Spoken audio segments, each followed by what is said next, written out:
Unit 5, Academic English. Exercise 1, University's Calendar. Listen to the talk about the university's calendar. As you listen, write down the missing days and dates in the correct place, and then fill in the missing information in the notes. Good morning, everyone. Welcome to the International Language Center for the 2000-2001 academic year. We hope this year will be a year of success for you. Now, let me give you a quick rundown of our calendar for the first quarter. The orientation for new students will be held next Thursday, August 31st. September 4th will be our holiday. That is Labor Day, so there will be no school on that day. The first day of class will be on Tuesday, September 5th. About 1 month later, there will come another holiday, Thanksgiving Day. That's October 9th. There is no school on that Monday. November 9th will be our last day of class. That's Thursday. The following day will be exam day. Please remember that's November 10th and be prepared for the examination. I'd like to tell you that regular attendance at this school is necessary in all classes and lectures. We expect at least 90% attendance. Attendance is taken by each subject teacher. You know you cannot succeed in school if attendance is irregular. Absences of 20% or more will result in students being placed on probation for 1 quarter. Continued absences may result in the student being required to withdraw from the school. It's our expectation you will all grow to realize your full potential and contribute your talents to this year's activities. Exercise 2, About the coursework. Listen to the talk and fill in the missing information in the notes, and then circle the correct letters. Hello, everyone. Before you start your course, we would like to tell you a little about the background of how the course is designed. You will have an opportunity to discuss the emphasis you would like the course to have in the first 2 units. We are confident you will benefit from the course if you can agree on what is important to do and how you would like it to be done. The emphasis of this course is on observing how native speakers use English, describing how the language is used, discussing difficulties, and practicing the language as it is really used. Much of the material, particularly in the second part of each unit, may seem simple, from a structural and vocabulary point of view, that is. The emphasis, however, is not on knowing nor even understanding such language, but on being able to use it yourself. This course is not for those who want to know something about English, but for those who wish to use it effectively as a means of spoken communication. The following assumptions are made throughout the course. 1. It is possible to study the spoken language, and this is in no way inferior to the written language. 2. Some students find grammar rules helpful, others do not, but nobody finds rules helpful which are full of exceptions. 3. It helps to learn more words, but it often helps more to learn to use those you already know more effectively. 4. At your level, discussing the language and how it is used is an essential element in learning. 5. It helps to use authentic materials. This course is not for those who want to know, but for those who want to use the language.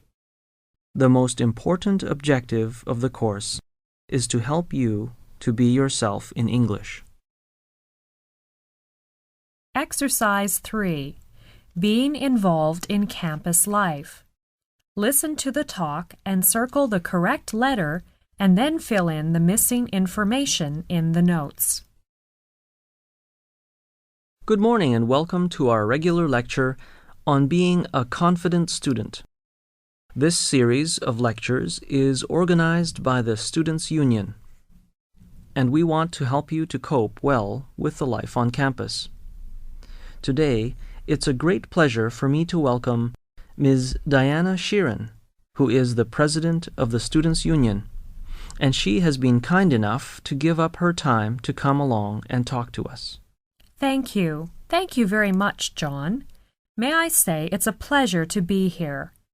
Now, I know being away from home and having to look after yourselves can make you feel homesick and give you a hard time. So today I'm going to talk about the ways of making sure that you get involved in campus life. This may help you cope better with your study and life on campus. To become more involved in campus life, use your college's resources, which include places to go for help, people who can help you, and publications that can help you. Your instructors, academic advisors, counselors, department heads, resident advisors, coaches, and club sponsors are among the people you can ask for help. Become familiar with the services your college provides and know where to get them. The registrar's office answers all questions about records and grades. The Career Center can help assess your interests and skills. The Guidance Office offers help with course selection and scheduling and may offer personal counseling as well. Learning labs and libraries provide equipment and learning resources to help you improve your skills and meet course requirements. The Financial Aid Office handles questions about fee payment, scholarships, loans, grants, and jobs available on campus. If you need more instruction than you are getting in the classroom, your college may provide a tutor. Exercise 4. The First Year Undergraduates. Two students are talking in the students' canteen. Listen to the conversation and fill in the missing information in the notes below. Is this seat taken? No. May I sit here? Please do. Are you a new student? Yes, I'm Marty from Korea. I got here only yesterday. I'm Alan, second year in law. Nice to meet you. Nice to meet you too. Alan, could you tell me something about the first-year student's life here? Okay. You know, the first-year student's life can be exciting but terrifying for the first week. Why is it terrifying? Oh, many first-year students will feel very homesick for the first week since this is their first time away from home. By the way, do you live on campus? Yes, I live in a hall of residence. That's good. Living in a hall of residence soon helps you to make some new friends. You know, the university always provides accommodation to the first-year students. They may move out into a rented room in their second or third year, or share a house with friends. I see. That's reasonable for the first-year students so they don't worry about their accommodation and transportation problems. That's right. During the first week, all the clubs and societies will hold a students' fair, during which they try to persuade new students to join their society. Oh, I heard about that. I expected this kind of fair. I'd like to join some sports clubs so I will have something to do in my spare time. The first-year students are told that it is important for them to come into contact with many opinions and activities during their time at university. The first week, you may be taken to visit the campus. You can see groups of students walking around the huge campus, finding their way around in the first week of university. And at weekends, the university may organize some trips to places nearby, so you will be quite busy for the first few weeks. It sounds good. All the activities will keep me busy. Thank you, Alan. You are welcome, and hope you will enjoy your stay here. Exercise 5. Be a successful student. Listen to the talk and complete the statements. Today, I'd like to talk about how to be a successful student. First, you should discover who you are and what you want to be. We all have our own personalities, qualities, character, and relationships. All those things together make us who we are. It's time to ask yourself, what kind of a person do you want to be? Shakespeare said, "The world is a stage, and we all play different roles." Well, what roles do you play? A student or a teacher? Musician or doctor? Write your roles down. For each role, what are your responsibilities? Then ask yourself, what would you want to do? And what would your future look like? How do people get what they want? How can you make your dreams come true? One thing to do is to set a goal and make a plan to achieve your goals. We all know that good things don't happen overnight, but you have to be prepared. You might just have to work hard to make it happen. Remember, you need to make a plan for your goals. Write down your short-term goals and break them into weekly goals so you know exactly what you need to do each week. You will be surprised how helpful this can be. Some projects are small and can be completed in a day. But then there are big projects like essays, reports, personal goals, difficult things that require planning, time, and effort. So you can plan personal and academic goals on the monthly and weekly planning pages of your list. Make it easy on yourself. Break down your projects or goals into small, easier steps and work towards them one step at a time. When you finish your plan, you should start to do it. Once you get going, it's much easier to continue. You can reward yourself with a treat. For example, some healthy snack or game for making progress on a project. You can work with a friend and encourage each other. You can design your own study schedule and stick to it. But be in control. Don't interrupt your study time for phone calls or TV shows. When you finish studying, you should review and check all completed tasks. Mark unfinished tasks with a future date and get ready to do it the next day.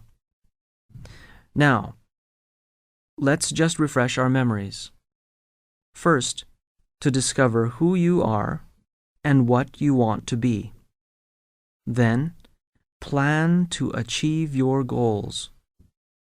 And last is to do it because you can. Exercise 6. Homestay Program. Listen to the conversation and write down the missing information in the notes below.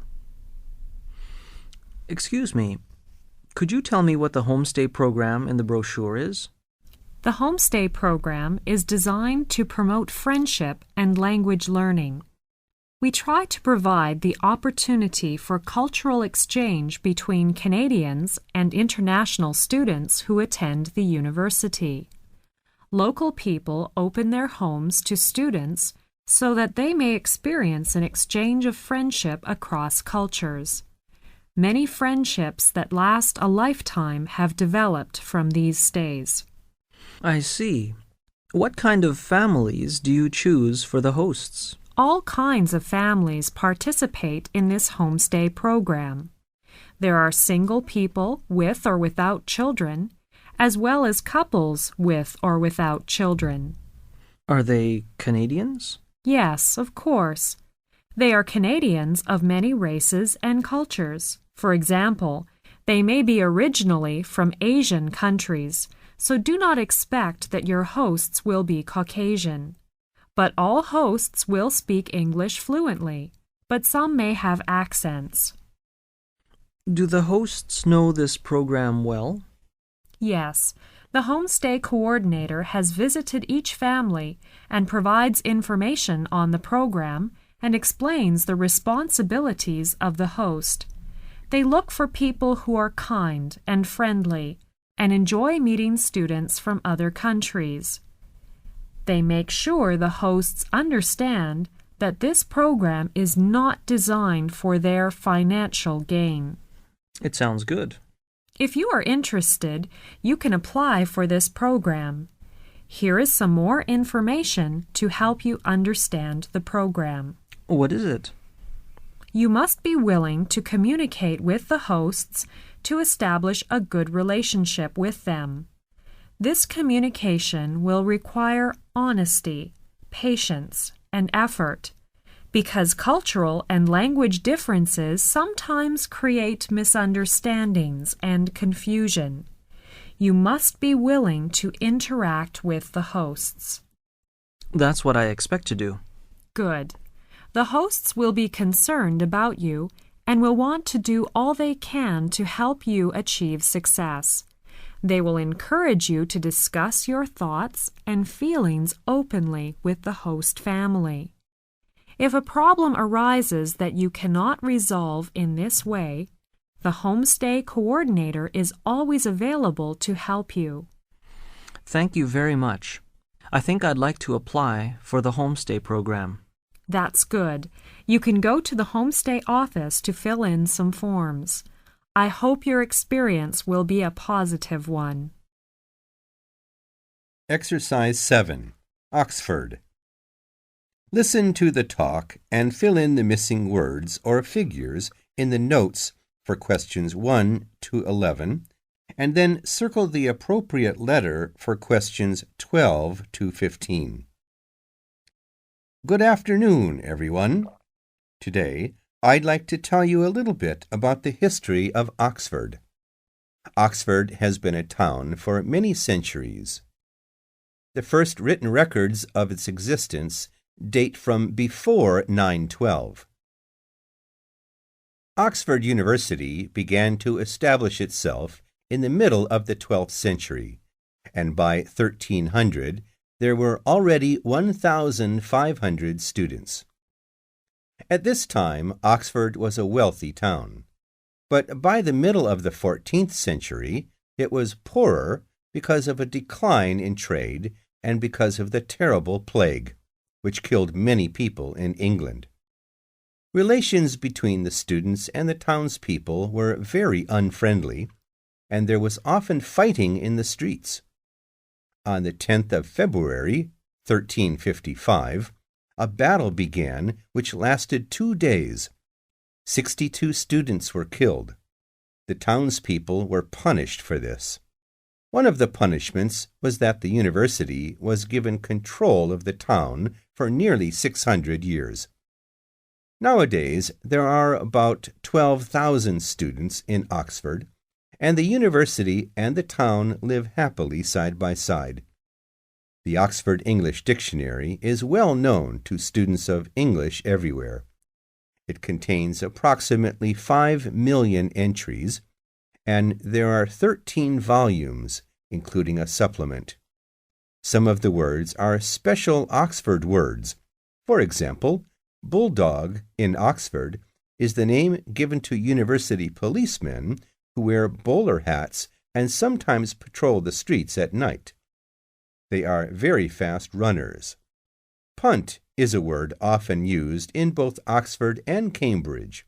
It refers to a flat-bottomed boat with sloping ends, which is moved by pushing a long pole in the water. Exercise 8. Controlling concentration. Alan is a counselor in the university. Susan is a first-year student. Listen to their conversation and fill in the missing information in the notes below. Good morning, Susan. Come in. Good morning, Alan. What can I do for you? I've come for some advice. I'm a first-year student. I want to know how to control my concentration to study. That's a good question. I think you can improve your concentration by identifying and eliminating internal and external distractions. What's an internal distraction? Internal distractions are physical feelings that you can take control of since they originate within you. External distractions may be beyond your control, but you can learn to control your reactions to them. But how? To minimize internal and external distractions, you can take care of your physical needs before beginning a task. Maintain a positive attitude towards studying. And you can work to solve problems that you know cause you worry and stress. Yes, go on. You can improve your concentration by having a good place to study. The ideal home or dorm study environment is as distraction-free as you can make it. That's true. I can make it into a nice study place. You can choose a quiet location with adequate lighting. Select comfortable furniture suited to your needs. Keep your books and supplies readily available so you don't have to interrupt your studying to find them. Prominently display motivational aids, such as a calendar, weekly and semester or quarter plans, or assignments on which you have made good grades. I understand. I should find a nice and comfortable study place before I start to study. You are right. And how you study can also affect your concentration. Use your time efficiently. Break large tasks into smaller ones. Study similar subjects at different times. Take frequent breaks. Reward yourself for work accomplished. By the way, do you share your textbooks with other students? No, I have my own textbooks. That's good. Otherwise, you will be influenced by what another student thought if the book is underlined or highlighted by others. Thank you very much. I'll try the methods you have mentioned. Good luck. Okay, bye. Exercise 9. Computing service. Listen to the conversation. As you listen, circle the right letter for questions 1 to 3, and then complete the notes for questions 4 to 8. Excuse me, could you tell me where the university computer lab is? Are you a new student? Yes, I'm a first-year student. I want to use a computer to type my assignment. I see. Our university provides the most up-to-date computing environment of any college or university in Britain. There are 2 labs dedicated to student access. No classes are scheduled in them, so you can drop in any time when they are open. Do you know where these 2 labs are? Yes.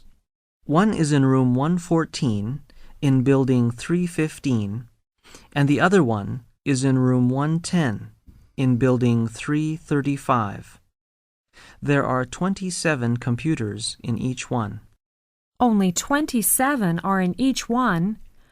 Are there any other labs I can use if these two labs are full? Yes, we own 6 general-purpose labs, which often have classes booked in them, but they are available for drop-in use when classes are not in session. Check the lab before you go in. This schedule is updated every week. I saw the brochure in the Students' Union. It said that there are at least 19 labs on campus. Yes, there are 11 other large labs on campus, but they have dedicated uses of various kinds and are not usually available for general use. Do you know if there are any rules in the labs? Yes, we do have some rules. What are they? Let me think about them. Yes, the first, labs and computer equipment are provided only for registered students to do work associated with their courses. I see. So we have to use our ID card when we get into the lab. That's right. You should put your student ID card in the holder on top of the monitor and show proper identification if requested to do so. Second, computers are a limited resource shared among many students, so please respect the needs of others.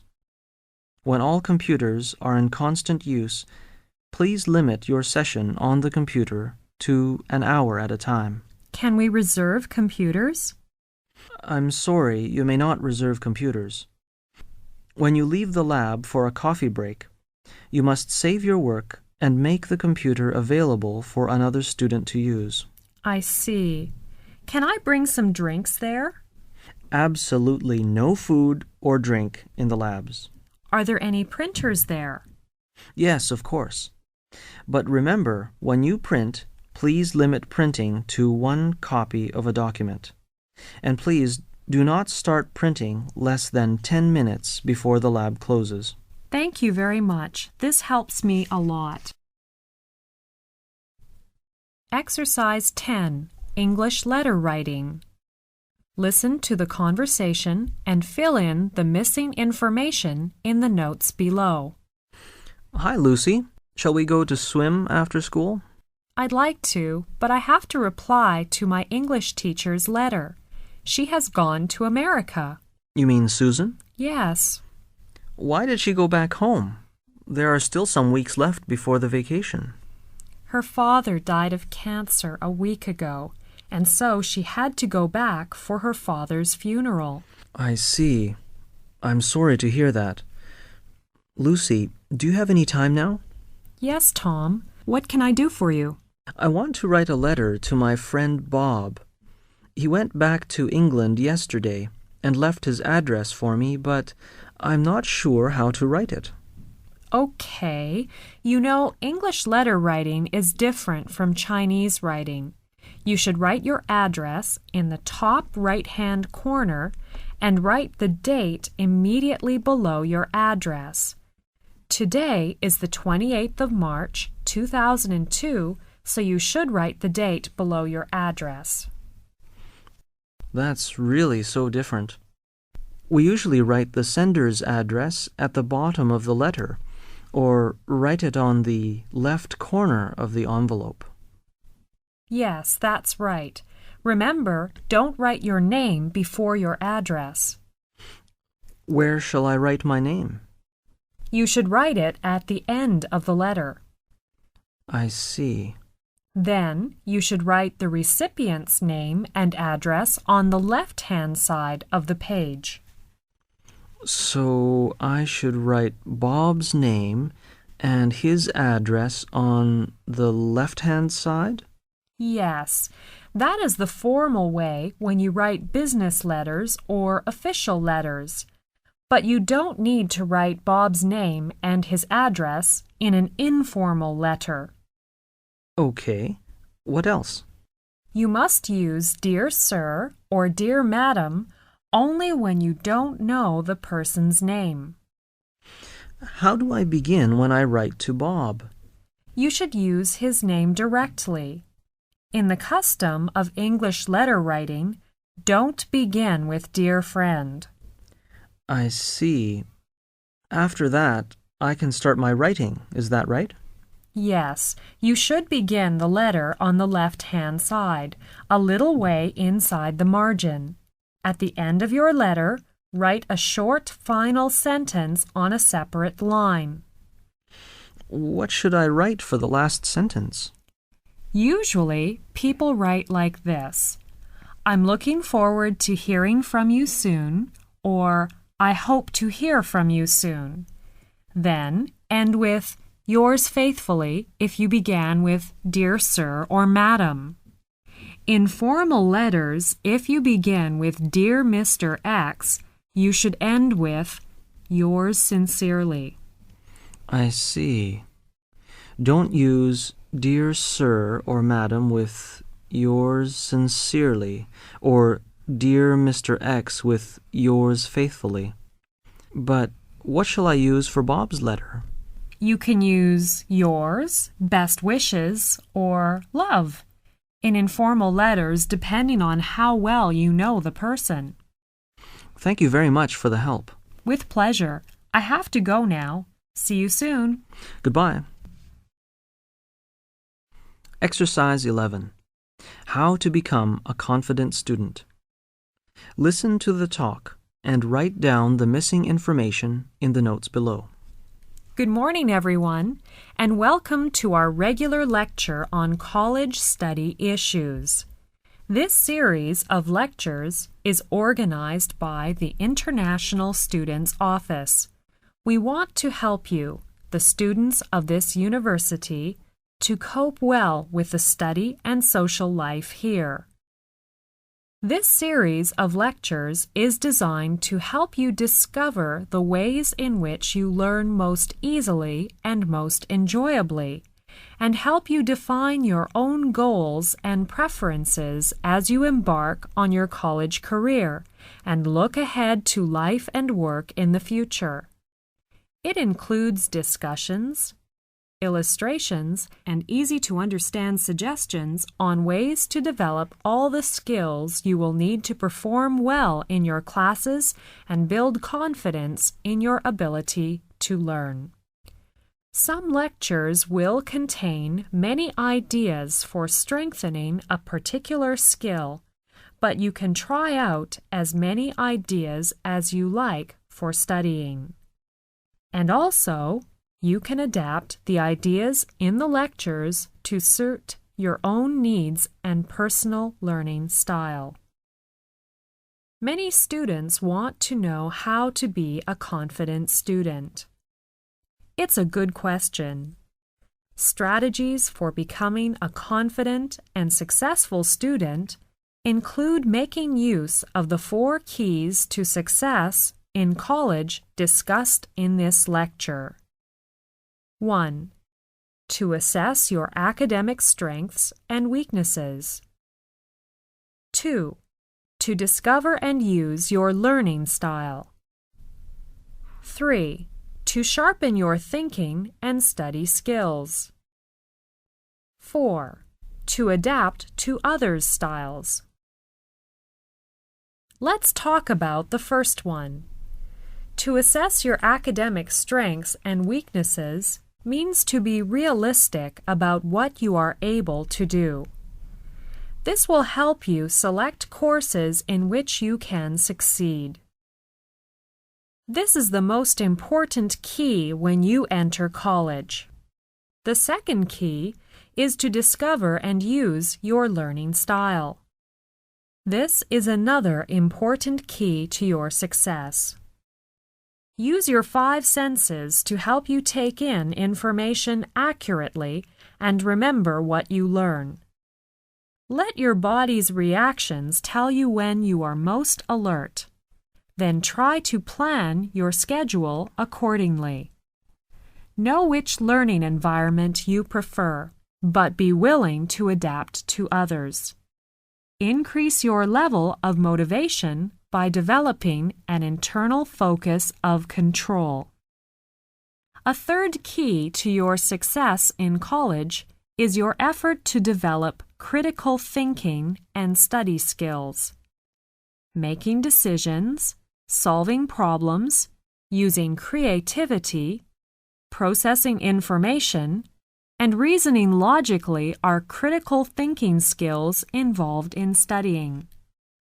All the important study skills you will need to develop or improve, such as how to take notes, listen effectively, read with greater comprehension, and prepare for and take tests, are covered in the next lectures. The fourth key is your willingness to adapt to your instructor's teaching styles. If you make an honest effort to learn, no matter how an instructor approaches a subject, then you will make efficient use of class time and develop good relations with your instructors. Exercise 12. About language learning. Chris is Susan's tutor. They are talking about language learning. Listen to their conversation and fill in the missing words in the notes below. Hi, Susan. How are you getting on with your English studies? It's hard. I have been in England for a year, but I still have a lot of problems both in speaking and reading. Don't worry. You have to be patient and practice them more. It's very strange, my son Eric, he is only 4, but he seems to learn English much more quickly than I do. Why is this? Why is it easy for young children to learn a language? That's a good question. I think part of the answer is that children have so many needs. They need to be helped by grown-ups. They have to make their needs known. And they are always watching the effect of what they say and trying new ways of getting what they want. Children are learning new things all the time. I agree with you. We adults need to learn new things as well, especially when we settle in a foreign country. But it takes us a longer time to get used to a new life than young children. They seem to adapt more quickly. Yes. Another part of the answer I'd like to point out is that children are not, as older people sometimes are, fixed in their ways of living. When they are taken from one country to another, they change easily from one language to another, from one bed to another, from one food to another. Older people are more fixed in their ways. They have been hearing and talking one language for a long time. Their ways of hearing and making sounds and of putting words together are like the rails a train goes on. They have been up and down their lines of talk and thought too many times to change them easily. I quite agree with you. A child is freer in his ways. He is more like a bird. He is free to go in any direction he wants. He is free to hear sounds as they are and make them as he hears them. He is free to put new words together in new ways in speaking a new language. I think that is why they learn things so fast. The more languages you hear and get to know, the more you will see how any language is made up of a small number of sounds put together in different ways. For example, in English, light and right are different words with only one sound in them different. The same is true of long and wrong. If a learner does not hear these different sounds as different, he may get the wrong meaning. That's true. I have had this kind of problem. 6 months ago, I was asking the way to the station. The man told me to turn to the right, but what I thought he said was to turn at the light, so I tried to find the light. It took me hours to get to the station. I'm sorry to hear that. You know, most people learn their mother language without being able to give any account at all of how it works. They learn to talk as they learn to walk, without any idea of how they do it. People who learn to use a language well do so through talking with others who use it well, through reading good writers, and through watching the effects on others of what they say and how they say it. I will try all these. The world needs more people who can use languages well. Language is as necessary to our minds as the air we breathe is to our bodies. Exercise 13. How to take notes. Listen to the conversation. Circle the right letter for questions 1 to 4, and write down the missing information in the notes for questions 5 to 9. Today's discussion is on note-taking. Note-taking is one of the important skills for classroom success. There is no one best way to take notes, but your own experience and some suggestions may help you to cope well with university study here. Chris, you start first. How do you take notes when you are in class? I always keep track of the notes by putting a date and heading on the first page, and numbering pages that follow. And I often make sure to identify the lecture topic and the class in which the lecture takes place. I think this is very important because when you study later, you will be able to match up class notes and textbook notes or assignments on the same topic. I do the same. I often keep the notes for one class separated from the notes for other classes, so I use separate notebooks for each class. I use dividers to set aside different sections in one notebook. I think both of the methods are good. Some students like to use a loose-leaf binder so that lecture notes, textbook notes, and the instructor's handout may be taken out of it and reorganized for study purposes. That's a good idea, to use a loose-leaf binder. I will buy one for my note-taking. I like to use a ballpoint pen for taking notes. So do I, but I prefer to use blue or black ones because the other colors, such as red or green, are hard on the eyes.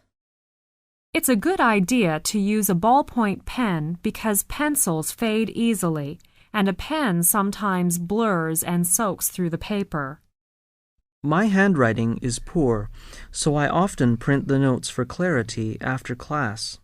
That's a very good way to do it.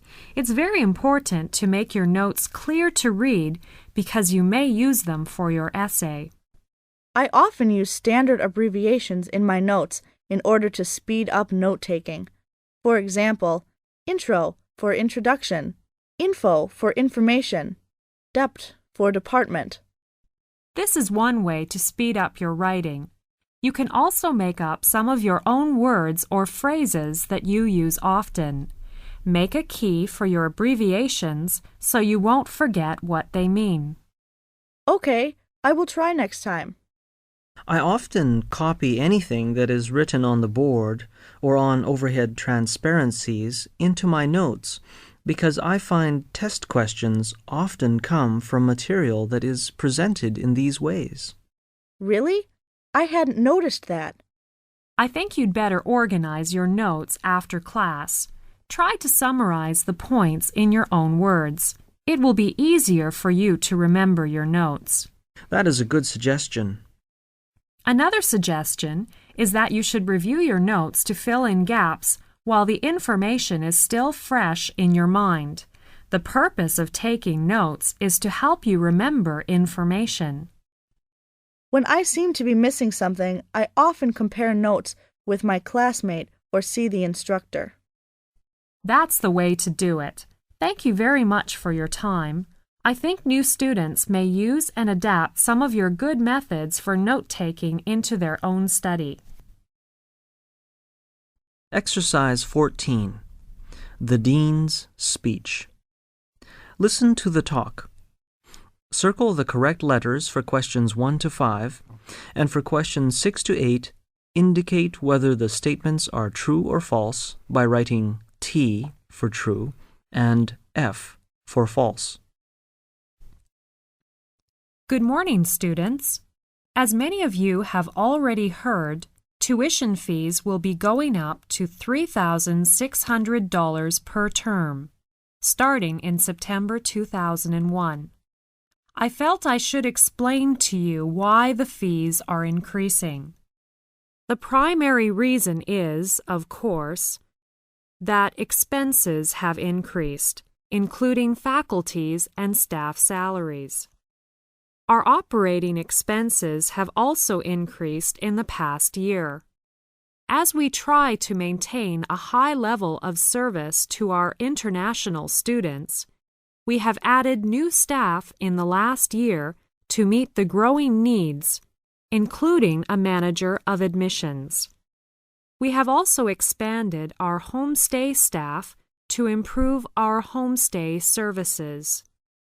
Unfortunately, when expenses increase, the costs have to be passed on to the student. This is the first increase in fees since 1998, however, and we are trying to keep the fees as reasonable as possible. To compare our fees with other institutions in the province, the University College of the Cariboo is raising its fees to $3,800 per semester starting in September 2001. Programs at UBC start at $13,830 per year. At many institutions, the tuition fees for academic courses in the third and fourth year level are higher than those for the first 2 years are, because the costs to run the courses are higher. We have decided not to differentiate the fees, but to balance the costs by charging the same tuition for all 4 years. I would like to tell you that we value your opinion and want to make sure that you are satisfied as a student at the college. If any of you would like to meet with me to discuss the fees or any other matter, you are welcome to visit me in my office in Building 359. Please phone 741-2795 for an appointment. Exercise 15. How to write a summary. Listen to the talk and fill in the missing information in the notes below. Good morning, everyone. Today I'm going to talk about how to write a summary. I think if you remember one word, it will help you to write a summary. The word is simple. This word represents 6 steps to writing a good summary. Simple's first letter is S. S here stands for the first step you should do. That is, to study the text carefully. And letter I here stands for the second step, to identify the key points while you read the text. M here represents the third step of writing a summary. That is, to make notes. Then the fourth one is to put points in order. The next step is to leave out unnecessary detail. The last step is to edit your first draft. Now, I will talk about these steps one by one. Let us start with studying the text. When you get an article, you should read it first fairly quickly to get a sense of the general meaning. Then, read it more carefully, following the writer's argument and noticing what is fact and what is opinion, what is a general statement, and what is a particular example. It is often helpful to summarize each paragraph in a few words at this stage. Now, let's turn to identifying the key points. You must go through the text and mark the places where important information is given. You can underline or highlight with a colored pen or simply make a mark in the margin. The third step is to make notes. This is a very important stage. You should write down the key points you've identified in note form in your own words. This is also especially important in an exam because the examiner needs to know you understand what you have written and that you are not just copying from the text. Let's turn to the fourth step, to put points in order. You should look at the list of points you have made and see if there are any which go together. Then decide the best order to put the points in. Number the points in order. Now, let's look at the next stage. Leave out unnecessary detail. This stage is much like the tailor who cuts off unnecessary parts for making clothes. You should choose the important facts and get rid of unnecessary detail. The last stage is to edit your first draft. You should check the spelling and grammar, counting the number of words. If you have many fewer than the limit, you should add in something, so it is important to check the original text again. If you have more than the limit, look for ways of combining points in one sentence or of losing words here and there. If you follow the word simple, it may help you to make a good summary in an academic essay.